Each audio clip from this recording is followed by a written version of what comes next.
கர்த்தருடைய பரிசுத்த நாமத்துக்கு மகிமை உண்டாவதாக. இந்த நாளிலும் ஒரு நல்ல மங்களகரமான வார்த்தையோடு உங்களை சந்திப்பதில் ஆண்டவரும் மகிழ்ச்சியா இருக்கிறார், நானும் மகிழ்ச்சியா இருக்கிறேன். மாற்றங்களே, ஏன்னா நல்ல வார்த்தை. இன்னைக்கு பாருங்க, உங்க வாழ்க்கையில கர்த்தர் பெரிய காரியத்தை செய்ய போகிறார். நினைத்து பார்க்க முடியாத, யூகிக்க முடியாத அதிசயங்களை உங்க வாழ்க்கையில செய்ய போகிற கர்த்தர். யோபு எழுதின புத்தகம் 9ஆம் அதிகாரம் 10வது வசனத்தை பாருங்க. ஆராய்ந்து முடியாத பெரிய காரியங்களையும் எண்ணி முடியாத அதிசயங்களை அவர் செய்கிறாராம். உங்க வாழ்க்கையில எண்ணி முடியாத, நம்ம எல்லாம் பார்த்திருக்கோம், பேங்க்ல எண்ணிக்கிட்டே இருப்பாங்க.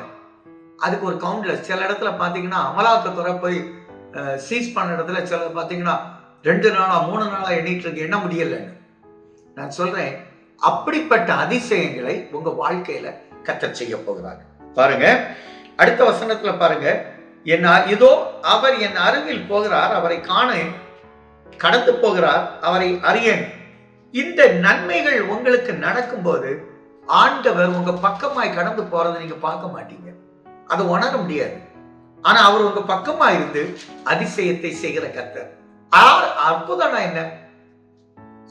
வியாதியிலிருந்து சுகத்தை கொடுத்தா அது அற்புதம். யோவான் 5வது, அது 2வது அற்புதம். இயேசு செய்த 2வது அற்புதம் சொல்லியிருப்பாரு. அந்த குளக்கரையில இருந்திருப்பான் 38 வருஷமா, யோவான் 5ல. அது அற்புதம். தண்ணீரை திராட்சை ரசமாய் மாற்றினது 1வது அற்புதம். ஆனா அதிசயம் எதுன்னா, செத்து போனது, இழந்து போனது, கிடைக்காது, என் வாழ்க்கையில நீ வராதுன்னு நினைச்சிருப்பான். பாத்தியா, லாசருவே வெளியே வா. எலிசா தீர்க்கதரிசி பிள்ளைய உயிரோடு எழுப்பு. இது அதிசயங்க.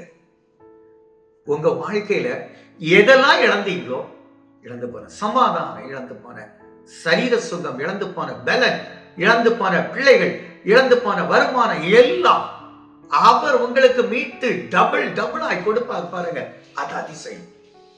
அப்படிப்பட்ட எண்ணி முடியாத அதிசயத்தை உங்க வாழ்க்கையில செய்ய போகிறார்.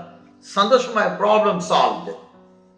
எல்லா ப்ராப்ளம் சால்வ் ஆயிடுச்சு. எங்கள் நல்ல தகப்பனே, இன்னைக்கு அப்படி ஆசீர்வாதத்தை நன்மைச்சவன் நல்ல பிதாவே, ஆமென்.